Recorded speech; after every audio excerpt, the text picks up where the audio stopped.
કેમ છો વિદ્યાર્થી મિત્રો? મજામાં?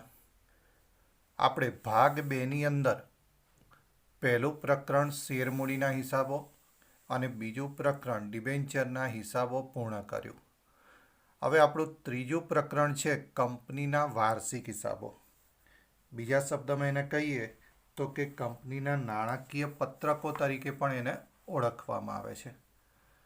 આ ચેપ્ટર તમારું કુલ ગુણ 11 રહેશે. વિભાગ એફમાં ફરજિયાત 11 માર્ક્સનો વાર્ષિક હિસાબનો દાખલો પૂછાય. એટલે કે વિભાગ એફની અંદર તમને 2 દાખલા મળશે. એક ભાગીદારીના વાર્ષિક હિસાબનો 11 માર્ક્સનો દાખલો અને બીજો કંપનીના વાર્ષિક હિસાબનો 11 માર્ક્સનો દાખલો. આ વાર્ષિક હિસાબ શબ્દ સાંભળીને જ ઘણા વિદ્યાર્થીને ગભરામણ થઈ જાય છે. પરંતુ આ વાર્ષિક હિસાબ કંપનીના વાર્ષિક હિસાબ એટલા બધા સહેલા છે કે તમે માત્ર 2 પત્રકો તૈયાર કરશો ને તો પણ 11માંથી 10 માર્ક્સ ઇઝીલી લાવશો.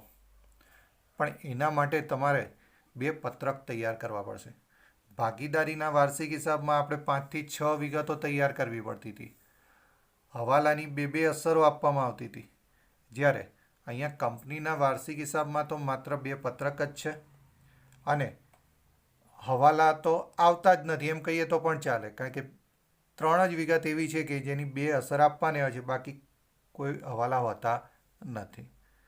તો કંપનીના વાર્ષિક હિસાબ ભણવા માટે તમારે જે પત્રકો તૈયાર કરવાના છે એમાં આપણું પહેલું જ પત્રક છે કંપનીના નફા નુકસાનના પત્રકનો નમૂનો.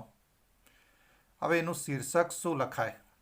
તો ખાલી જગ્યા કંપનીનું તારીખ ખાલી જગ્યાના રોજ પૂરા થતા વર્ષનું નફા નુકસાનનું પત્રક. વિગત, નોંધ નંબર, રકમ રૂપિયા.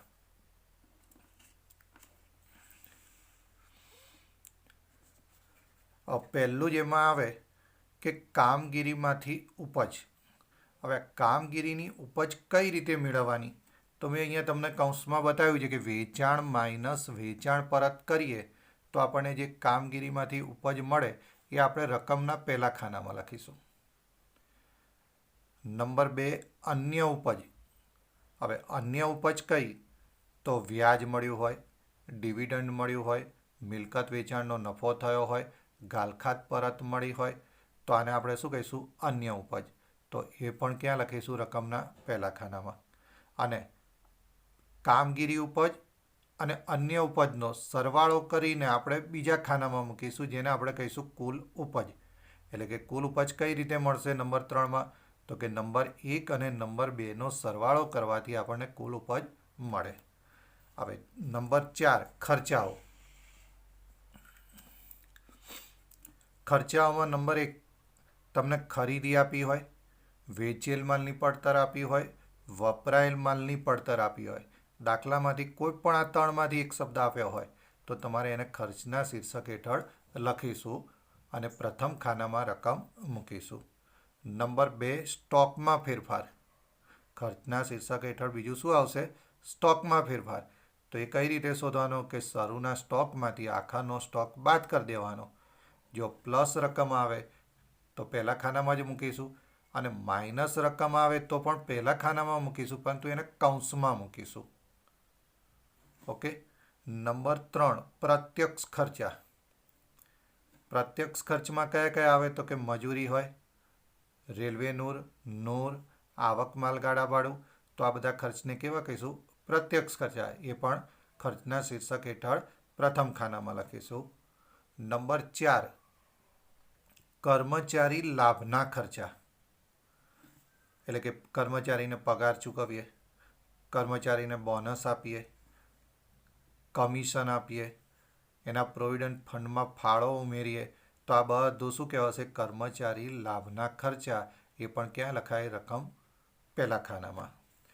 નાણાકીય પડતર એટલે કે આપણે બોન્ડ કે ડિબેન્ચરનું વ્યાજ ચૂકવવાનું હોય, જાહેર થાપણ કે લોન પર વ્યાજ ચૂકવવાનું હોય, બેંક ઓવરડ્રાફ્ટનું વ્યાજ ચૂકવવાનું હોય, ટૂંકા ગાળાની કોઈ લોન લીધી હોય તો તેનું વ્યાજ હોય. તો આવી જે રકમો છે એને આપણે શું કહીશું? નાણાકીય પડતર. અને એ પણ ક્યાં લખીશું? રકમના પહેલા ખાનામાં. નંબર 6 ઘસારો અને માંડી વાળેલ રકમો. ધંધામાં જે મિલકતો હોય એ મિલકતો ઉપર આપણે ઘસારો ગણીએ અથવા મિલકત માંડી વાળી હોય તો તે રકમ પણ ક્યાં લખીશું? ખર્ચના શીર્ષક હેઠળ. નંબર 7 અન્ય ખર્ચા. અન્ય ખર્ચમાં શું આવે? તો ઓફિસ અથવા વહીવટી ખર્ચા, ગાલખાદ જેવા ખર્ચને આપણે ક્યાં લખીશું? અન્ય ખર્ચના શીર્ષક હેઠળ પહેલા ખાનામાં. તો અહીંયા ખર્ચમાં કુલ 7 પોઈન્ટ છે. આ 7માં ઉપર નીચે થાય તો ચાલી જશે, બરાબર છે, પણ કુલ ઉપજની નીચે પછી ખર્ચા જ આવવા જોઈએ. અને આ 7 ખર્ચનો સરવાળો આપણે બહારના ખાનામાં લખીશું, જેને કહીશું કુલ ખર્ચા. ત્યાર પછી નંબર 5 કરવેરા પહેલાંનો નફો. અને કરવેરા પહેલાંનો નફો આપણે કઈ રીતે શોધવાનો? તો કે નંબર 3માંથી નંબર 4 બાદ કરીએ. એટલે કે નંબર 3 શું હતું? કુલ ઉપજ. નંબર 4 હતું કુલ ખર્ચા. તો એ ઉપજમાંથી ખર્ચા બાદ કરીએ તો આપણને શું મળે છે? કરવેરા પહેલાંનો નફો મળે. એમાંથી કરવેરાની જોગવાઈ બાદ કરી દેવાની. શું કરી દેવાનું? કરવેરા પહેલાંના નફામાંથી કરવેરાની જોગવાઈ બાદ કરીએ તો આપણને જે મળે એને આપણે કહીશું કરવેરા બાદનો નફો.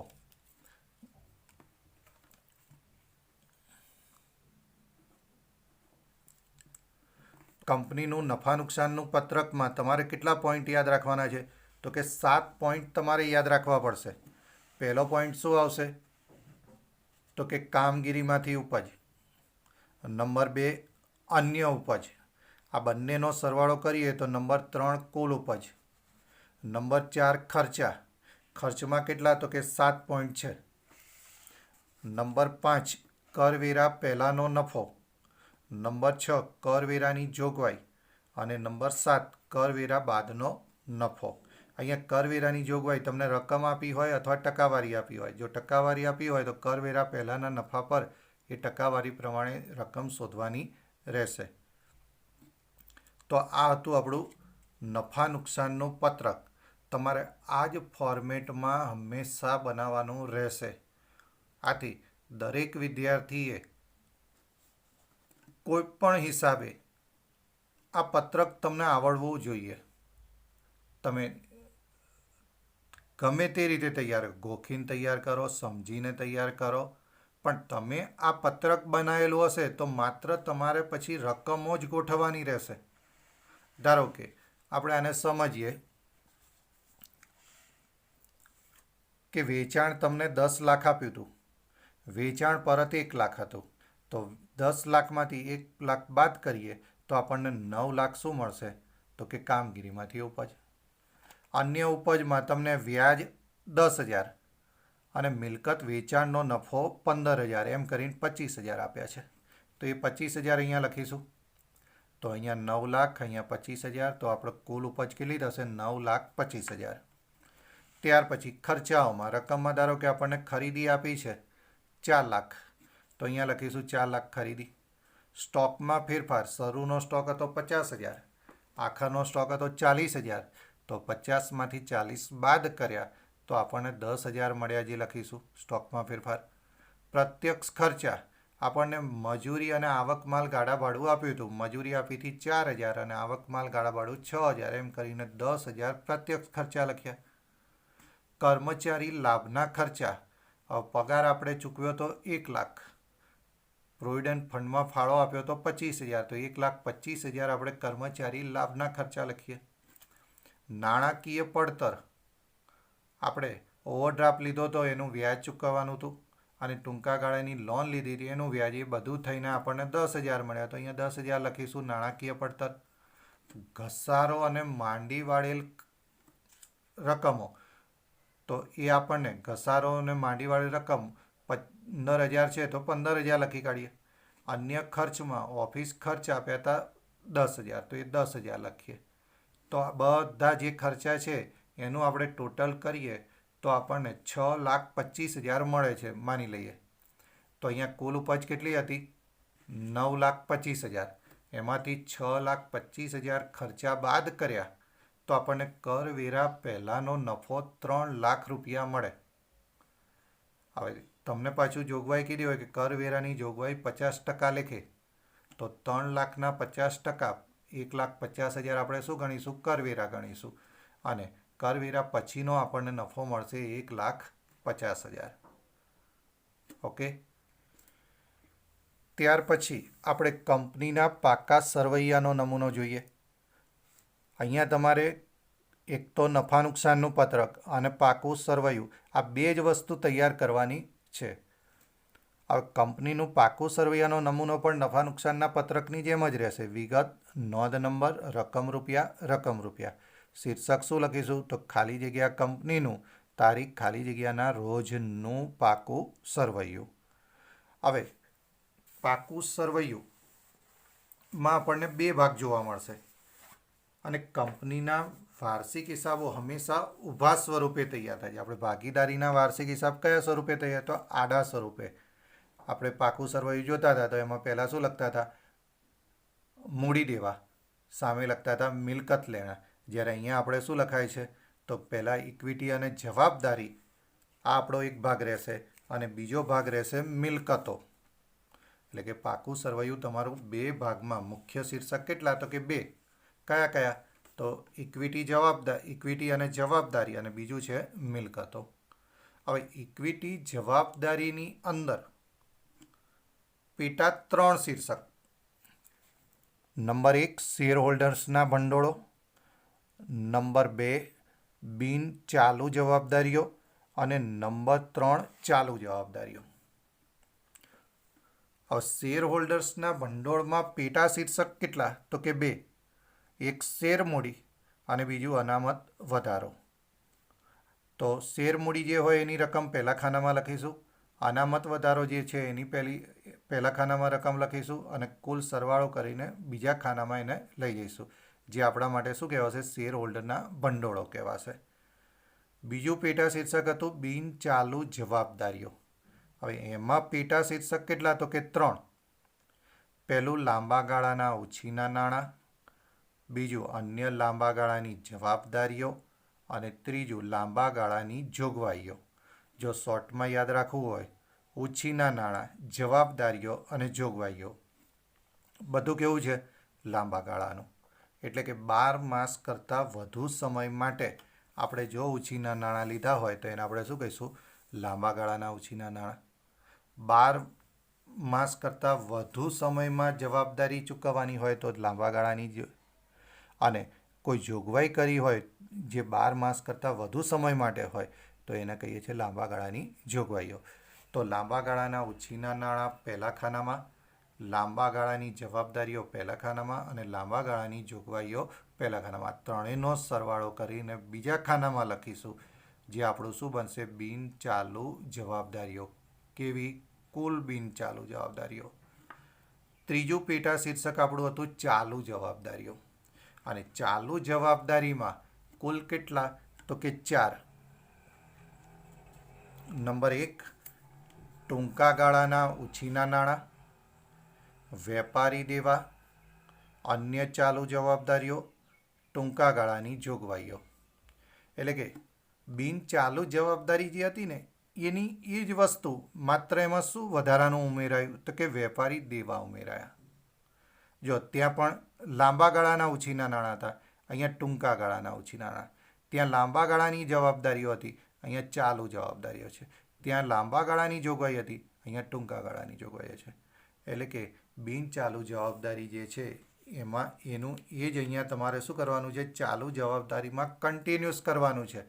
પણ વચ્ચે બીજી કઈ ચોથી વિગત ઉમેરાઈ? વેપારી દેવા.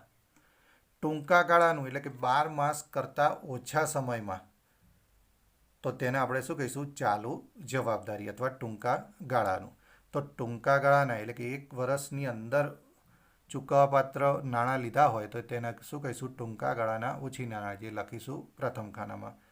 વેપારી દેવા,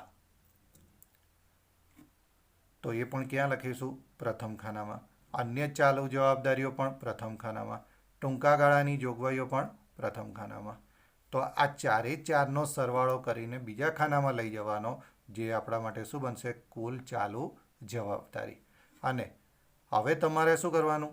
તો કે શેર હોલ્ડરના ભંડોળો, બિન ચાલુ જવાબદારીઓ અને ચાલુ જવાબદારીઓ આ ત્રણેયનું ટોટલ કરી દેવાનું, જે આપણી એક સાઈડ પૂરી થાય. એટલે કે ભાગીદારી વાર્ષિક હિસાબ જોઈએ તો તમારો આ મૂડી દેવાવાળો ભાગ પૂરો થયો કહેવાય.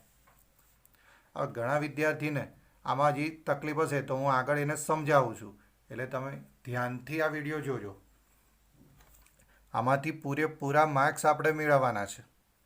હવે આપણો બીજો પાર્ટ હતો મિલકતોનો. મિલકતોમાં પેટા બે શીર્ષક, એક બિન ચાલુ મિલકતો અને બીજું ચાલુ મિલકતો. બિન ચાલુ મિલકતમાં પેટા 4 વિગતો: કાયમી મિલકતો, બિન ચાલુ રોકાણો, લાંબા ગાળાની લોન અને ધિરાણ, અન્ય બિન ચાલુ મિલકતો.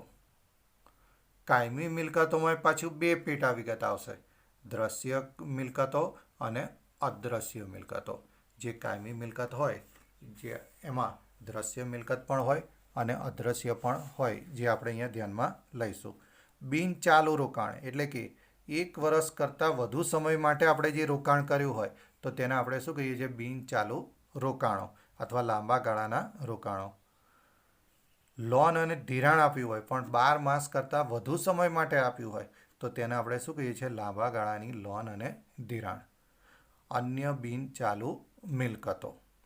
અને બીજો પેટા વિભાગ હતો ચાલુ મિલકતો, જેની અંદર ચાલુ રોકાણો, માલ સામગ્રી, વેપારી લેણાં, રોકડ અને રોકડ સમકક્ષ, ટૂંકા ગાળાની લોન અને ધિરાણ, અન્ય ચાલુ મિલકતો. તો આમાં પણ તમારે થોડું ધ્યાન રાખશો તો તરત ખ્યાલ આવી જશે. કારણ કે બિન ચાલુ મિલકતમાં પહેલું શું હતું? કાયમી મિલકતો. પછી બિન ચાલુ રોકાણ હતા તો અહીંયા ચાલુ રોકાણો થઈ ગયા. એ પછી માલ સામગ્રી અને વેપારી લેણાં ઉમેરાયું અને રોકડ સમકક્ષ ઉમેરાયું. પાછું પેલું લોન ધિરાણ અને અન્ય ચાલુ મિલકતો તો પાછી એની એ જ આવી. બરાબર છે? એટલે કે કાયમી મિલકતમાંથી તમારે બી, સી અને ડી શું કરવાનું? બી, સી અને ડી એ તો એનું એ જ આવશે. માત્ર અહીંયા નવું શું ઉમેરાય છે? તો બીજી 3 વિગત ઉમેરાય છે. એક માલ સામગ્રી, વેપારી લેણાં અને રોકડ સમકક્ષ. આ 3 વિગત અંદર ઉમેરાય. તો આને ડિટેલમાં આવવા જોઈએ. પાકા સરવૈયામાં શીર્ષક કેટલા? તો કે 2. પહેલું ઇક્વિટી અને જવાબદારી અને બીજું મિલકતો. હવે ઇક્વિટી અને જવાબદારીમાં પેટા શીર્ષક કેટલા? તો કે 3. શેર હોલ્ડર્સના ભંડોળ, બિન ચાલુ જવાબદારીઓ, ચાલુ જવાબદારીઓ. હવે શેર હોલ્ડર્સના ભંડોળમાં કેટલી વિગતો? તો કે 2. શેર મૂડી અને અનામત વધારો. બિન ચાલુ જવાબદારીમાં કેટલી વિગતો? તો કે 3. લાંબા ગાળાના ઉછીના નાણાં, અન્ય લાંબા ગાળાની જવાબદારીઓ અને લાંબા ગાળાની જોગવાઈઓ. ત્રીજું હતું ચાલુ જવાબદારી. એમાં પેટા વિગતો કેટલી? તો કે 4. એટલે કે પહેલામાં 2, બીજામાં 3, ત્રીજામાં 4. એક વધતી ગઈ. ટૂંકા ગાળાના ઉછીના નાણાં, વેપારી દેવા, અન્ય ચાલુ જવાબદારી અને ટૂંકા ગાળાની જોગવાઈ. એટલે કે બિન ચાલુ જવાબદારી હતી એ જ ચાલુ જવાબદારી, પણ અહીંયા લાંબા ગાળાનું હતું, અહીંયા ટૂંકા ગાળાનું થઈ ગયું. માત્ર નવું શું ઉમેરાયું? વેપારી દેવા ઉમેરાયા. અને આ બધાનો સરવાળો કરીએ તો આપણને ઇક્વિટી જવાબદારીનો સરવાળો મળે. અને એ જે સરવાળો મળે એટલો જ સરવાળો તમારો મિલકતનો થવો જોઈએ. જેમ આપણે ભાગીદારીના વાર્ષિક હિસાબમાં કહેતા હતા ને કે 2 બાજુના સરવાળા હંમેશા સરખા થવા જોઈએ. એવી જ રીતે કંપનીના પાકા સરવૈયામાં ઇક્વિટી અને જવાબદારીનો જેટલો સરવાળો આવે એટલો જ મિલકતોનો સરવાળો આવવો જોઈએ. હવે બીજો પાર્ટ આપણો હતો પાકા સરવૈયાનો મિલકતો. એમાં પેટા શીર્ષક કેટલા હતા? તો કે 2. એક બિન ચાલુ મિલકત અને બીજું ચાલુ મિલકત. બિન ચાલુ મિલકતમાં પેટા વિગત કેટલી? તો કે 4. કાયમી મિલકતો, બિન ચાલુ રોકાણો, લાંબા ગાળાની લોન અને ધિરાણ, અને અન્ય બિન ચાલુ મિલકતો. જ્યારે ચાલુ મિલકતમાં પેટા વિગત કેટલી? તો કે 6. બિન ચાલુમાં 4 વિગત, ચાલુ મિલકતમાં 6. પહેલું રોકાણો, બીજું માલ સામગ્રી, ત્રીજું વેપારી લેણાં, ચોથું રોકડ અને રોકડ સમકક્ષ, નંબર 5 ટૂંકા ગાળાની લોન અને ધિરાણ અને અન્ય ચાલુ મિલકતો. અને એનો પણ સરવાળો તમારો કેટલો આવવો જોઈએ? ઇક્વિટી જવાબદારી જેટલો જ સરવાળો થવો જોઈએ. તો આ 2 પત્રકો દરેક વિદ્યાર્થીને કડકડાટ આવડવા જોઈએ. લખીને તૈયાર કરો, ગમે તે રીતે, પણ મારે આ વસ્તુ તૈયાર જોઈએ જ. બરાબર છે? કોઈને પણ હું આ નહીં ચલાવું. હવે ધ્યાનમાં રાખવાના મુદ્દા, કારણ કે દરેક વિદ્યાર્થીને પ્રશ્ન એ થતો હતો કે શેર હોલ્ડર્સના ભંડોળમાં સાહેબ તમે શેરમૂડી કરો છો, પણ શેરમૂડીમાં કઈ વિગત? તો ઇક્વિટી શેરમૂડી હોય, પ્રેફરન્સ શેરમૂડી હોય, જે પણ મૂડી કંપનીની હોય એ શેર ક્યાં લખીશું? તો કે શેરમૂડીમાં આપણે લખીશું. અનામત અને વધારામાં કઈ વિગતો આવે? તો અનામત વધારામાં તમે જે નફા નુકસાનનું પત્રક બનાવ્યું હોય એ નફા નુકસાન પત્રકનો વધારો મળ્યો હોય, એટલે કે નફો મળ્યો હોય, અથવા ખોટ મળી હોય. જો નફો હશે તો પ્લસમાં રકમ હશે, ખોટ હશે તો માઇનસમાં આપણને એ રકમ મળી હશે. જે આપણે ક્યાં ધ્યાનમાં લઈશું? અનામત વધારાના શીર્ષકમાં.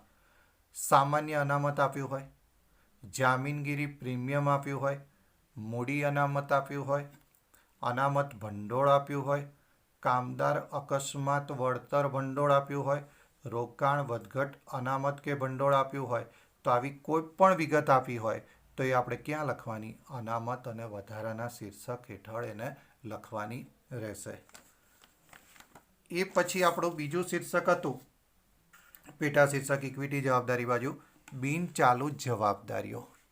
અને બિન ચાલુ જવાબદારીમાં પાછી આપણી 3 વિગતો હતી. એમાં પહેલું જ હતું લાંબા ગાળાના ઉછીના નાણાં. આ લાંબા ગાળાના ઉછીના નાણાંમાં કઈ વિગતોનો સમાવેશ થાય? તો કે ડિબેન્ચર હોય, બોન્ડ હોય, જાહેર થાપણો હોય, લાંબા ગાળાની લોન હોય. તો આવી કોઈ પણ વિગત હોય તો એને આપણે ક્યાં લખવાની? લાંબા ગાળાના ઉછીના નાણાંમાં. એ પછી બીજો પેટા વિગત હતી અન્ય લાંબા ગાળાની જવાબદારીઓ.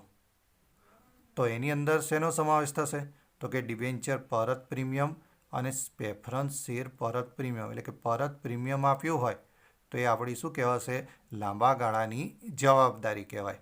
અને અગાઉના ચેપ્ટરમાં આપણે ડિબેન્ચર પરત પ્રીમિયમ ભણી ગયા. બરાબર છે ને? ત્યાર પછી આપણું ત્રીજું પેટા શીર્ષક હતું ઇક્વિટી જવાબદારીમાં. બીજું પેટા શીર્ષક હતું બિન ચાલુ જવાબદારીમાં. એમાં ત્રીજી વિગત શું હતી? લાંબા ગાળાની જોગવાઈઓ. હવે લાંબા ગાળાની જોગવાઈઓમાં શેનો સમાવેશ થાય? તો કે પ્રોવિડન્ટ ફંડ હોય, ગ્રેચ્યુટી ફંડ હોય, પેન્શન ફંડ હોય, કામદાર બચત ખાતા હોય, કામદાર નફાભાગ ભંડોળ આપ્યું હોય.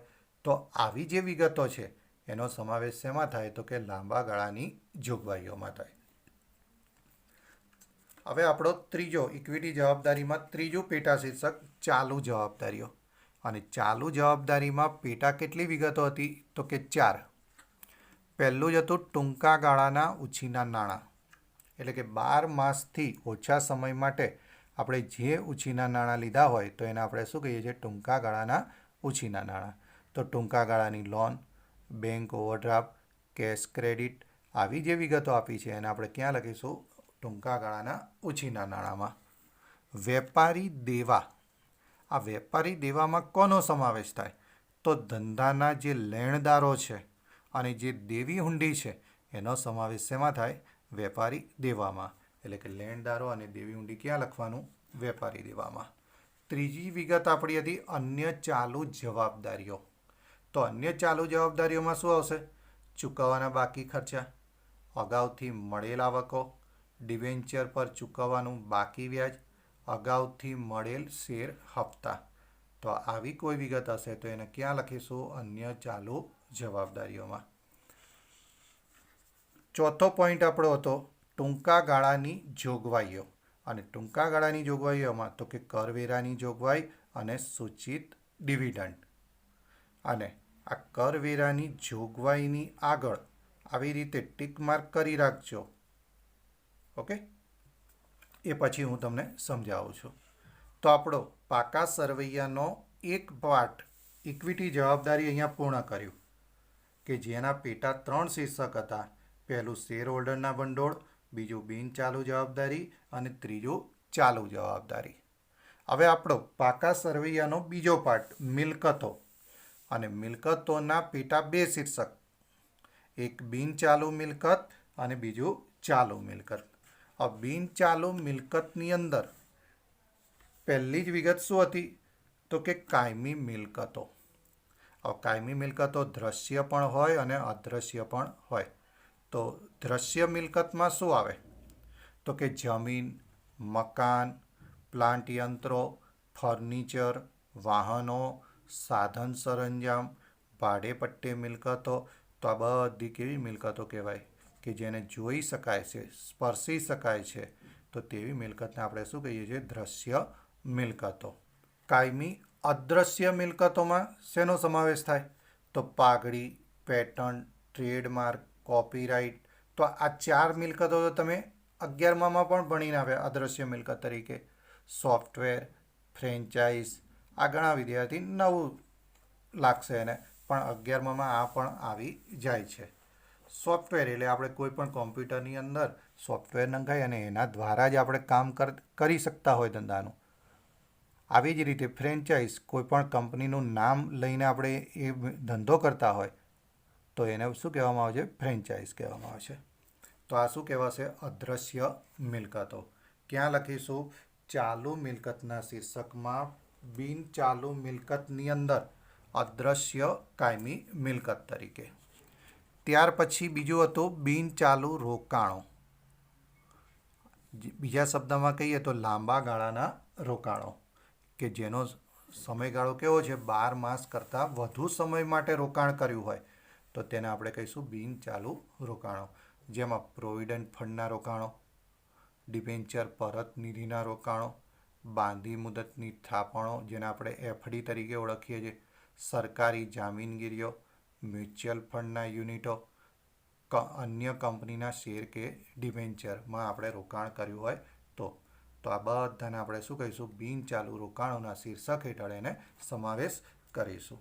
ત્રીજું આપણું હતું લાંબા ગાળાની લોન અને ધિરાણ. એટલે કે 12 માસ કરતાં વધુ સમય માટે આપણે કોઈને લોન આપી હોય, ધિરાણ કર્યું હોય, તો જેની અંદર કર્મચારીઓને loan, custom deposit, telephone deposit, ઇલેક્ટ્રિસિટીની ડિપોઝિટ. એટલે કે તમે ટેલિફોનનું કનેક્શન લીધું હોય અને જે ડિપોઝિટ આપી હોય, જ્યાં સુધી કનેક્શન ચાલુ રહે ત્યાં સુધી એ ડિપોઝિટ કોની જોડે રહે છે? તો કંપની પાસે. કઈ કંપની? ટેલિફોન કંપની પાસે. આવી જ રીતે ઇલેક્ટ્રિસિટી માટે જોડાણ માટે જે પેમેન્ટ આપણે આપ્યું હોય તો એને આપણે શું કહીશું? Electricity deposit. જ્યાં સુધી કનેક્શન ન કઢાવીએ ત્યાં સુધી આ ડિપોઝિટ કોની જોડે? તો ઇલેક્ટ્રિસિટી કંપની પાસે. તો આપણા માટે એ શું કહેવાય? ધિરાણ કહેવાય. ચોથો આપણો પોઈન્ટ હતો અન્ય બિનચાલુ મિલકતો.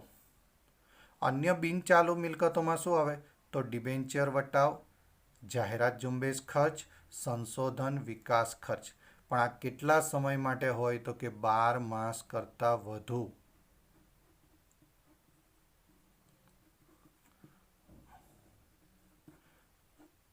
તો એને આપણે શું કહીશું?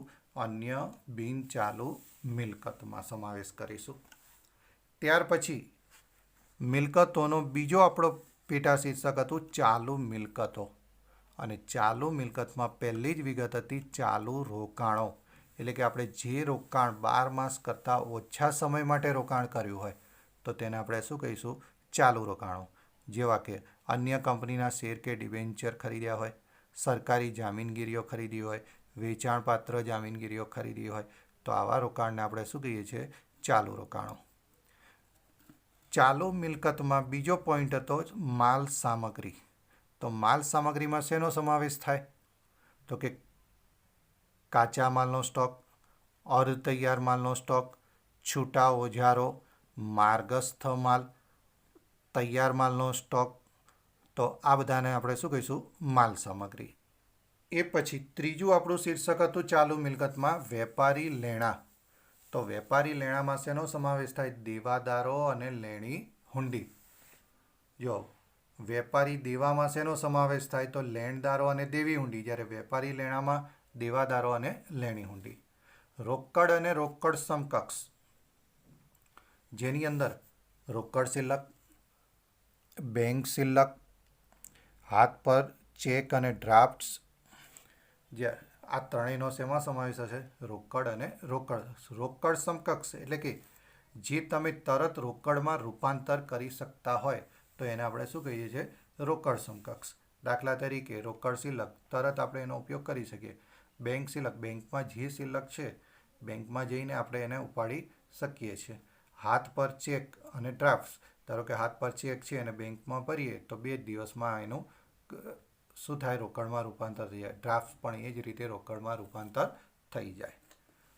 પાંચમો વિગત હતી આપણી ટૂંકા ગાળાની લોન અને ધિરાણ. એટલે કે 12 માસથી ઓછા સમય માટે આપણે લોન ધિરાણ કર્યું હોય, જેમાં આપેલી લોન, વેપારીઓને આપેલ એડવાન્સ, આ બે વિગતનો સમાવેશ શેમાં થાય છે? ટૂંકા ગાળાની લોન અને ધિરાણમાં સમાવેશ થાય છે. અને છેલ્લો પોઈન્ટ હતો આપણો અન્ય ચાલુ મિલકતો. અન્ય ચાલુ મિલકતોમાં શું આવશે? તો કે અગાઉથી ચૂકવેલ ખર્ચા, મળવાની બાકી આવકો, જાહેરાત ઝુંબેશ ખર્ચા, ડિબેન્ચર વટાવ, સંશોધન અને વિકાસ ખર્ચા, કે જે 12 માસ દરમિયાન માંડી વાળવાના હોય તો તેને આપણે શું કહીએ છીએ? અન્ય ચાલુ મિલકત કહીએ છીએ. તો આ રીતે તમારે આ પેટા વિગતો પણ શું કરવી પડશે? તૈયાર કરવી પડે. અને તૈયાર કર્યા પછી જ તમે પેલું જે પત્રક તૈયાર કર્યું હોય પાકા સરવૈયાનું, તો એ પાકા સરવૈયામાં તમારે શું કરવાનું રહે? રકમ જ મૂકવાની રહેશે. આ બે અસરો કઈ કઈ આવે? તો દાખલાની અંદર તમને આખર સ્ટોક આપ્યો હોય ને, તો આખર સ્ટોકની રકમ ભલે એક છે પણ એનો ઉપયોગ તમારે 2 જગ્યાએ કરવાનો આવશે. એક તો નફા નુકસાનના પત્રકમાં સ્ટોકમાં ફેરફાર શોધીએ એમાં પણ એનો ઉપયોગ થાય, અને પાકા સરવૈયામાં માલ સામગ્રીમાં પણ એનો ઉપયોગ થાય. કારણ કે ચાલુ મિલકત આપી હોય તો ચાલુ મિલકતમાં આપણે બીજું જ વિગત હતી માલ સામગ્રી, તો એમાં પણ એનો સમાવેશ થાય છે. એટલે કે આખર સ્ટોકની રકમ તમને વધારાની માહિતી તરીકે આપી હોય તો 2 અસર થશે. એક નફા નુકસાનના પત્રકમાં અને બીજી પાકા સરવૈયામાં.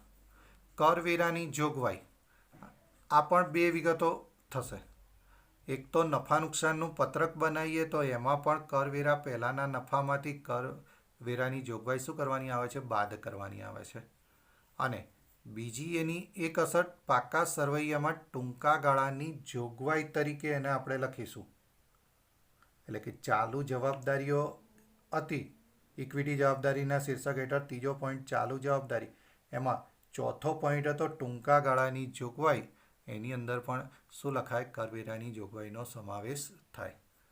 કરવેરા પછીનો નફો, આની પણ 2 જગ્યાએ સ્પષ્ટતા થાય છે, ઉમેરો થાય છે. એક તો નફા નુકસાનના પત્રકમાં આપણે કરવેરા પહેલાંના નફામાંથી કરવેરાની જોગવાઈ બાદ કરીએ તો ત્યાં તમને નફા નુકસાનના પત્રકનો વધારા તરીકે એટલે કે કરવેરા પછીનો નફો મળે. અને આની બીજી અસર પાકા સરવૈયામાં ઇક્વિટી જવાબદારીના શીર્ષક હેઠળ શેર હોલ્ડરના ભંડોળમાં તમે અનામત વધારો લખો છો ને, એમાં પણ આ નફા નુકસાનના પત્રકનો વધારો ધ્યાનમાં લેવો પડે. તો અહીંયા આ 3 વિગત ખાસ યાદ રાખજો કે જેની શું થાય છે? 2 અસર આવે છે. બાકી કોઈ જ હવાલા અહીંયા હોતા નથી. દાખલા તરીકે આપણે જોઈએ કે મેં તમને આ પાકું સરવૈયું શીખવાડ્યું, એ પાકું સરવૈયું તમે તૈયાર કરી લીધું એટલે પહેલું જ તમારે પરીક્ષામાં દાખલો પૂછાયો તો આ પાકું સરવૈયું પહેલાં આ રીતે બનાવી જ દેવાનું અને પછી રકમ જોતા જવાનું. ધારો કે તમને શેર મૂડી આપી છે, ઇક્વિટી શેર મૂડી, તો ક્યાં લખીશું? શેર હોલ્ડરના ભંડોળના શીર્ષકમાં શેર મૂડીમાં લખીશું. ધારો કે અહીંયા 25 લાખ તો 25 લાખ મૂકી દઈશું. અનામત વધારામાં તમને સામાન્ય અનામત, નફા નુકસાનનો વધારો એમ કરીને 5 લાખ આપ્યું છે, તો 5 લાખ અહીંયા મૂકીશું, તો 25 લાખ અને 5 લાખ એમ કરીને 30 લાખ રૂપિયા આપણું શું બની જશે? શેર હોલ્ડરના ભંડોળો બની જશે. લાંબા ગાળાના પછી બિનચાલુ જવાબદારીઓ. હવે લાંબા ગાળાના ઉછીના નાણાં આપણે 5 લાખ લીધેલા છે. લાંબા ગાળાની જવાબદારી આપણી જોડે 3 લાખ છે અને લાંબા ગાળાની જોગવાઈઓ 2 લાખ છે. તો બધો થઈને સરવાળો અહીંયા આવ્યો 10 લાખ. તો આપણા બિનચાલુ જવાબદારી કેટલી થઈ? 10 લાખ. શેર હોલ્ડરના ભંડોળ કેટલા થયા? 30 લાખ. તો 10 ને 30 40 લાખ થઈ ગયા. ચાલુ જવાબદારીમાં ટૂંકા ગાળાના ઉછીના નાણાં ધારો કે 1 લાખ, વેપારી દેવા 50,000, અન્ય ચાલુ જવાબદારીઓ 50,000 અને ટૂંકા ગાળાની જોગવાઈ 1 લાખ. તો 3 લાખ રૂપિયા થયા. તો એ 3 લાખ લખીશું. તો 40 ને 3 43 લાખ ઇક્વિટી જવાબદારીનો તમારો સરવાળો થાય. આવી જ રીતે બિનચાલુ મિલકતો. કાયમી મિલકત આપણી 15 લાખ, અદ્રશ્ય મિલકત 5 લાખ, બિનચાલુ રોકાણો 5 લાખ. તો 15 ને 5 20 ને 5 25. લાંબા ગાળાનું લોન ધિરાણ 2 લાખ અને અન્ય બિનચાલુ મિલકતો 3 લાખ. તો આ બધાનો સરવાળો ધારો કે આપણો કેટલો થયો? 25 લાખ.